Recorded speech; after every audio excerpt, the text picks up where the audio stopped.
Right, so here I'm with my dear friend and colleague Richard Gray. And Richard, just let's have a little conversation here. What you're a business coach, right? You're a business productivity coach, what have you. What give me your view on HR, where that fits into the grand scheme of things. Good question, actually, Ian. HR is massively important, isn't it? In any business, it's the people and the relationship that the people have with the business and the business with the people.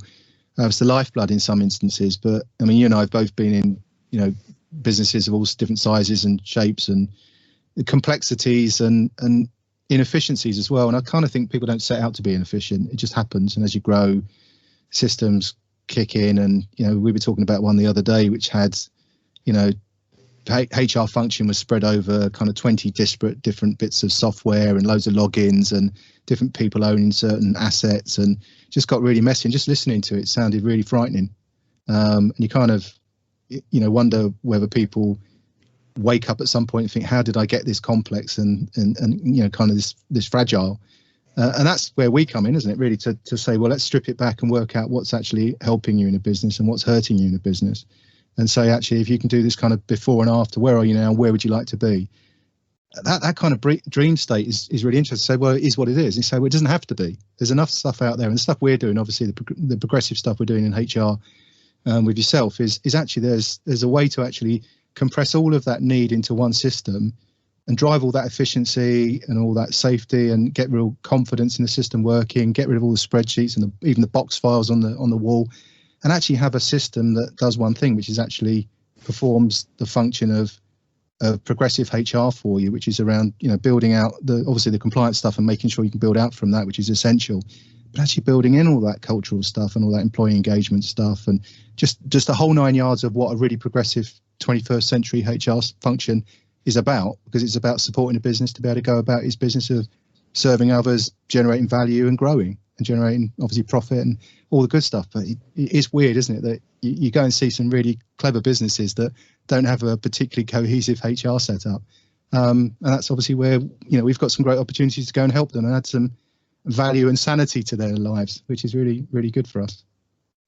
I couldn't agree with you more, Richard. I think the number of times we go into a business that asks us to go in there and look at their sales, their customer service, their marketing or whatever, and you go, well, hang on a minute, who's driving this?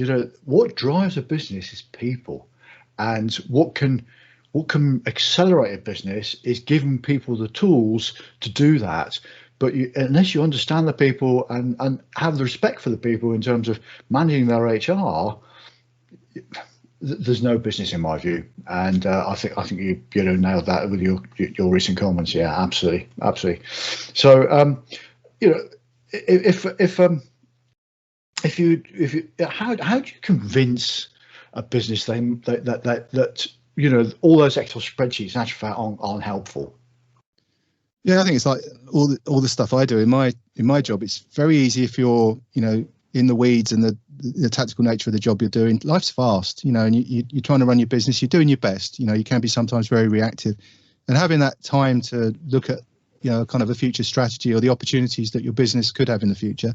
Very difficult, snatched moments. And I'm lucky enough, obviously, because if I'm, in as a, productivity efficiency coach, looking for those kind of efficiencies and those kind of ways of supporting the business.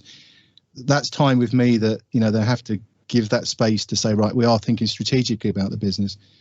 But the thing that kicks in very quickly is if somebody can actually see a future version of their business and get really excited about it, work with a trusted partner like us, like you and I, to actually make that happen. So that future version of their business is actually within their grasp, and they can see that we've got obviously evidence that we do it all day long. They're going to take that journey. And I think that's it, it's that now where kind of situations, actually, I know where I am now.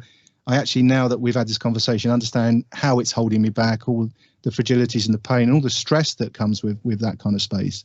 But actually, you've also given me a shape of what I could have in the future. And if that's the case, then I want to explore that and I want to go on that journey with you. And I want to put all those things because it will allow my business to go to that next level, to give all that value back to its employees, to make my life a lot easier as a HR director and all the people that I'm responsible for making sure that the systems support them and make their lives enjoyable and functional and valuable. So all that kind of stuff is really kicking in from a future vision. And I think that's the job, is actually to say, well, anything is within your grasp. You just got to kind of design it in the future and make it and work towards it. And that's obviously what we're good at doing, is getting them people to see actually these things are possible. If you put a plan in, you can have what would certainly make your life a lot easier, better, more profitable, more efficient, and happier place to be. Richard, as ever, thanks, mate. Words of wisdom, and thanks for sharing with us all. Cheers, mate. See you soon. Take care.